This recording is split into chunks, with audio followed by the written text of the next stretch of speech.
Bismillah.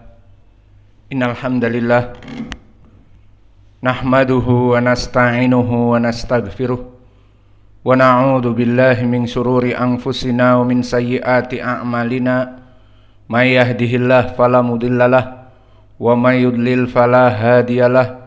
Wa asyhadu an la ilaha illallah wahdahu la syarikalah wa asyhadu anna Muhammadan abduhu wa rasuluh. Amma ba'd. Alhamdulillah fi hadal yaum yaumul thulatsa 30 dari bulan Dzulhijjah 1444 Hijriah. Maka insyaallah besok adalah hari tahun baru Islam 1 Muharram 1445 Hijriah. Maka berintrospeksilah kita kepada usia yang telah kita lalui, apalagi dalam proses belajar mengajar. Sudah berapa tahun kita belajar, dan alhamdulillah masih istiqomah. Maka kita masuk kepada kajian ilmi tauhid dan ilmi aqidah dalam pembahasan kitab Al-Akhbar As-Sahihah fi sifati ru'yatillah fil akhirah. Dan sekarang kita masuk kepada hadis nomor 10, seperti di dalam matan disebutkan nomor 10, tentang pembahasan kaum muslimin akan melihat Allah Jalla wa'ala di arasatil qiyamah. Maka beristidlal penulis dengan riwayat Imam Ahmad di dalam musnadnya, masih dari hadis Abi Musa al-Asy'ari, yang mana di riwayat yang lalu, di hadis yang ke-9, beristidlal penulis dengan hadis masih diriwayatkan oleh Abi Musa al-Asy'ari dari riwayat At-Tabrani. Dan sekarang masuk kepada riwayat Imam Ahmad masih dari Abi Musa al-Asy'ari. Dikarenakan jalannya dhaif, maka penulis ingin mengumpulkan riwayat-riwayat yang dhaif ini menjadi sahih li ghairi. Qala al-Imam Ahmad rahimahullah, haddatsana Hasan bin Musa wa Affan qala haddatsana Hammad bin Salamah an Ali ibn Zaid an Umarata an Abi Burdah an Abi Musa al-Asy'ari qala Rasulullah sallallahu alaihi wa ala alihi wasallam, yajma'ullahu azza wa jal al-umama fi sa'idin yaumal qiyamah fa idza badalillahi azza wa jal an yasda'a baina khalqihi mathala likulli qaumin makanu ya'buduna fayatba'unahum hatta yuqhimunahumun nar. Summa ya'tina rabbuna azza wa jal wa nahnu ala makanin rafi'in fayaqulu man antum fanaqulu nahnul muslimun fayaqulu ma tangtadirun fayaquluna nangtadiru rabbana azza wa jal qala fayaqulu wa hal ta'rifunahu in ra'aitumuhu fayaquluna na'am fayaqulu kaifa ta'rifunahu walam tarauhu fayaquluna na'am innahu la idla lahu fayatajalla lana dahikan fayaqulu abshiru ayyuhal muslimun fa innahu laisa minkum ahadun illa ja'altu makanahu finnar yahudiyan au nasraniyan sahihun li ghairih. Maka hadis ini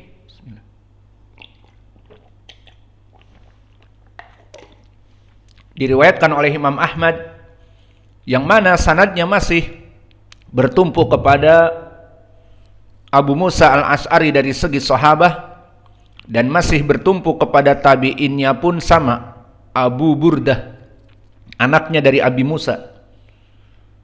Maka kesimpulannya hadis ini adalah hadis yang sama, namun dari jalan yang lain sebagai penguat. Dan inilah yang menjadi pendalilan bagi kita bahwa yang diinginkan dengan Al-Akhbar As-Sahihah tidak semuanya mesti sanadnya itu sahih. Bisa jadi sanadnya itu dhaif, namun datang dari berbagai jalan saling menguatkan menjadi sahih li ghairihi. Itu makna dari pembahasan kita. Maka diriwayatkan oleh Imam Ahmad di musnadnya. Maka siapa itu Imam Ahmad? Ahmad Ibnu Hanbal masyhur dengan penisbatan kepada kakeknya. Adapun asalnya dia kakeknya bernama Hanbal dan bapaknya bernama Muhammad. Maka asal dari namanya adalah Ahmad ibnu Muhammad ibnu Hanbal. Dan seperti ini telah terdahulu pada siapa? Yahya ibnu Bukair. Naam aula. Maka dia bernama Yahya ibnu Abdillah ibnu Bukair. Namun masyhur dengan nama dari kakeknya Yahya ibnu Bukair. Begitupun Ahmad ibnu Hanbal. Nama bapaknya Muhammad, jadi nama aslinya Ahmad ibnu Muhammad ibnu Hanbal. Lalu Hanbal nama kakeknya dan terkenal dengan itu. Dan dia adalah Asy-Syaibani Al-Marwazi, Nazilu Baghdad. Maka dia asalnya adalah Al-Marwazi, kemudian tinggal di Baghdad. Al-Marwazi di daerah Iran sekarang.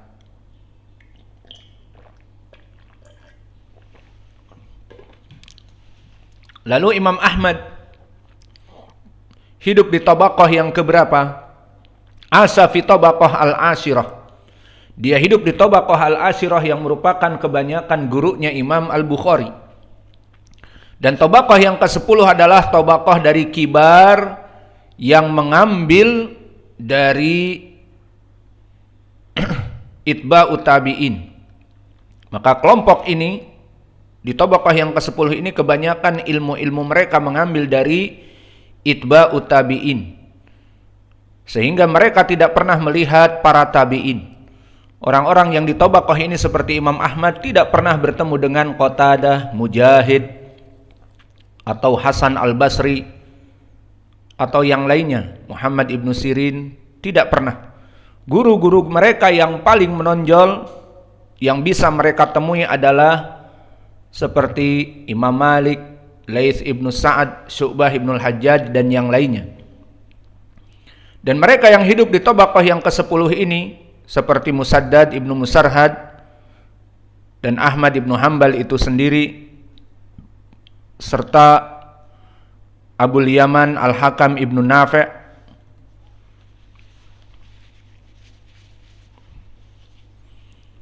dan Imam Ahmad barakallahu fikum, dia ma'ruf di atas derajat dari thiqah, berarti dia imam.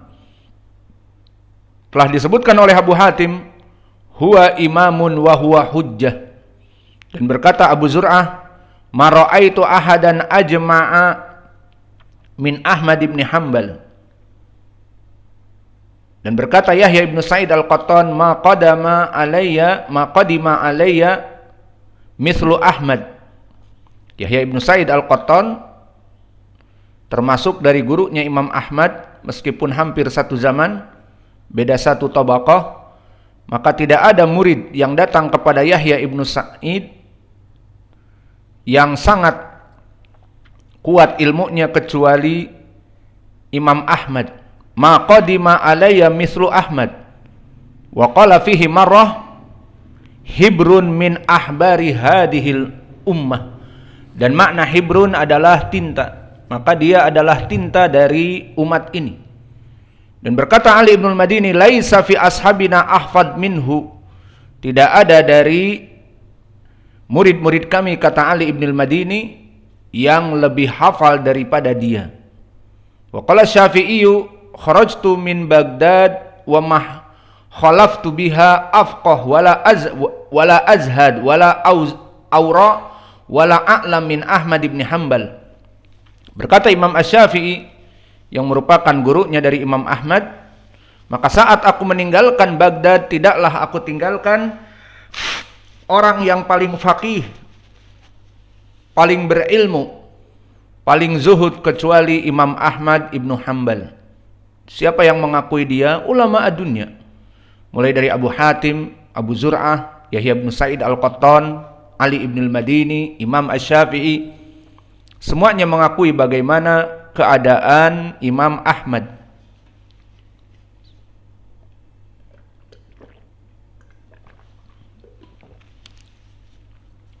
Kemudian Imam Ahmad meriwayatkan haddatsanal Hasan bin Musa. Maka Al-Hasan ibnu Musa di sini huwa al-Ashib. Dan dia hidup di tabaqah yang ke-9. Dan tabaqah yang ke-9 adalah tabaqah itba'ut tabi'in yang shagir. Dan hidup di zamannya seperti Imam Asy-Syafi'i, Abu Asim An-Nabil, Makhlad, Ad-Dhahhak ibnu Makhlad, dan Abdur Razzaq, dan Yazid ibnu Harun, dan Bahaz ibnu Asad, dan Abi Daud atau Yalisi.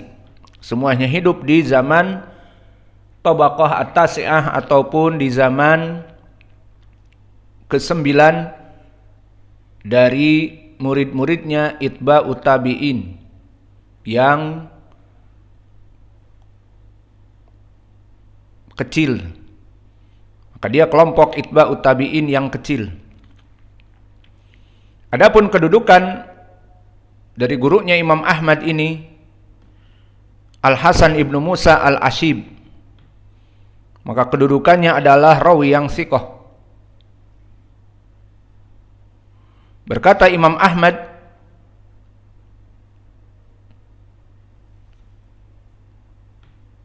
min mutkini ahli Baghdad, bahwa Al-Ashib adalah dari orang-orang yang mutkin, hafalannya sangat kuat dari penduduk Baghdad. Dan berkata Al-Khatib Al-Baghdadi, kana dhabitan li hadis Syu'bah, bahwa dia adalah orang yang paling kuat periwayatannya dari Syu'bah. Disikohkan oleh Ali ibn al-Madini dan Ibnu Ma'in. Kemudian disebutkan wa'afan, maka wawu huna al-atifah. Wa'afan, bukan namanya wa'afan, tapi wawu atifah. Lalu nama rawinya Affan, Utsman ibnu Affan. Maka wawu awas, huna wawu atifah. Wal murad anahu mutabi' li Hasan ibni Musa. Maka di sini Imam Ahmad meriwayatkan dari dua guru. Yang pertama Al-Ashib dan yang kedua Affan ini. Maka wawu di sini wawu atifah, ditujukan untuk mutaba'ah Al-Hasan ibni Musa dan Affan.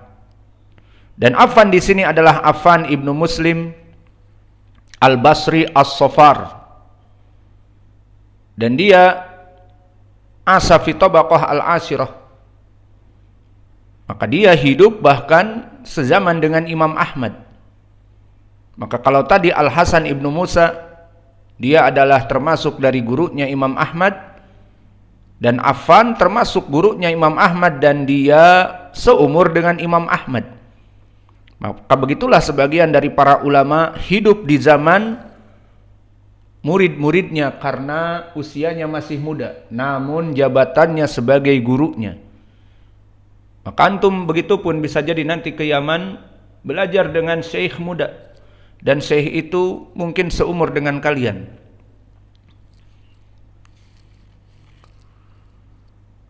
Maka dia hidup di tabaqah yang ke-10. Maka tabaqah yang ke-10 seperti Imam Ahmad itu sendiri. Maka di sini